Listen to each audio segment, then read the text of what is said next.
Spirit. Please be seated. So I believe that we are called to be holy because God is wonderful and holy and unconditional love for all of us. The gospel writer tells us there are consequences and requirements to following Jesus, or as I like to say, God with skin on. Luke writes of what he has seen, the destruction of the temple. Now, this temple was built in 500 something before Christ, so before the Common Era. So this temple has been standing for 500 to 600 years. And this is where the Jewish people have gone every single year to worship God. And then every Sunday, every Sabbath, also to worship as they were able. So Luke writes of what he has seen. He has seen the destruction of this temple, complete 100% destruction. The only things that's left right now is that Wailing Wall. Has anybody been there? Okay, the Wailing Wall, I understand, is a very holy place, and people, once they are there, they never forget it. It's one of my goals, okay?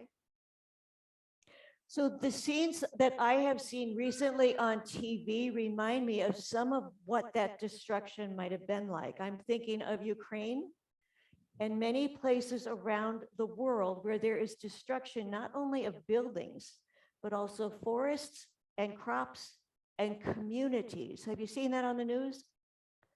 Yeah. This gives me some sense of what it means to have that temple destroyed. The Romans were the ones that did that. They expected full and complete change from what was to total inclusion in the Roman Empire and in their culture. And this has happened again and again to peoples over and over and over. I just started reading a book about the Osage Indians in our nation and how they were taken over and pushed around and stuff like that. It's a difficult book to read. Isaiah wrote of destruction and division and denial and separation from God. When Isaiah lived, people had turned their backs on God. Can you imagine that? Turning your back on God. They had forgotten to be aware of God's presence in their lives every single day. Isaiah reminds people that there is hardship and God is present. Isaiah says there is division and God is present. And there is hopelessness and God is present. Isaiah and Jesus remind us that there are great consequences and changes in our hearts when we profess belief in a God who is love. There is an expectation that we become what we believe. You know, you are what you eat. We become what we believe. Isaiah reminds us that life is new and delightful and blessed, and Isaiah calls us to be something new. It's a vision of total transformation of our hearts. Jesus lives into Isaiah's prophecy by radical inclusivity and shows the power through nonviolence of God's love.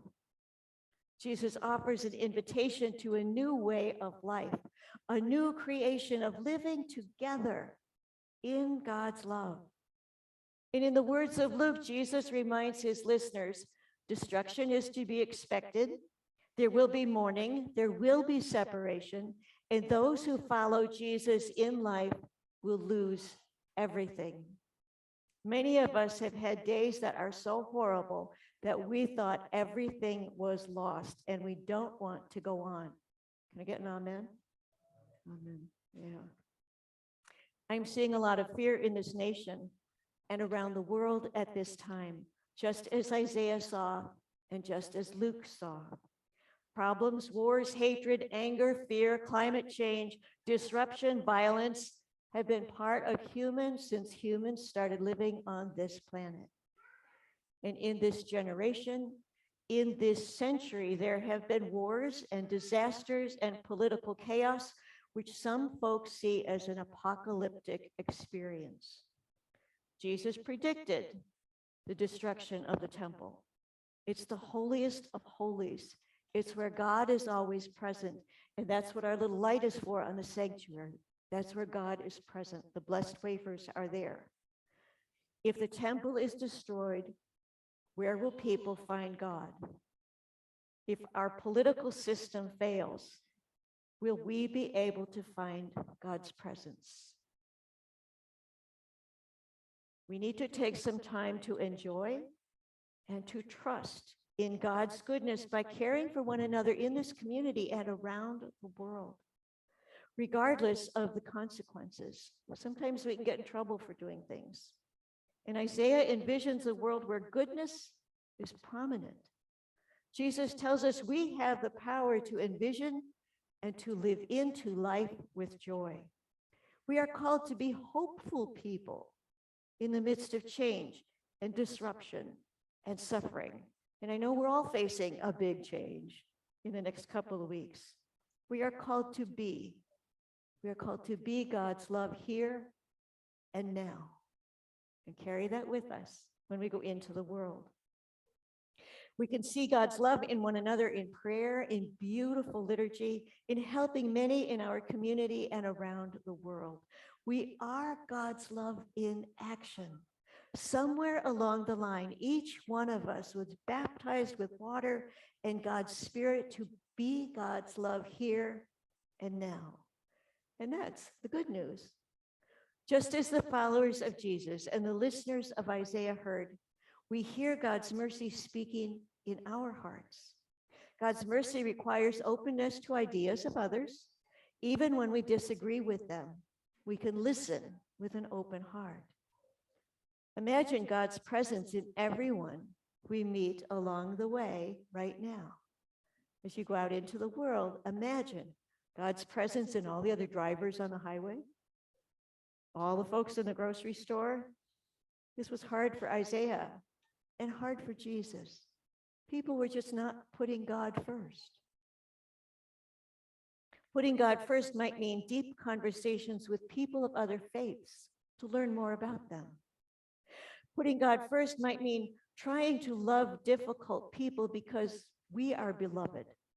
Even if we can't love them, we put God first, and it means endings and beginnings. May we learn from the past and lean more deeply into God's mercy and see a hurting, desperate, lost world through God's eyes and through God's heart, because that's who we are. We are God's people here and now. Amen. We are God's people here. That means a lot.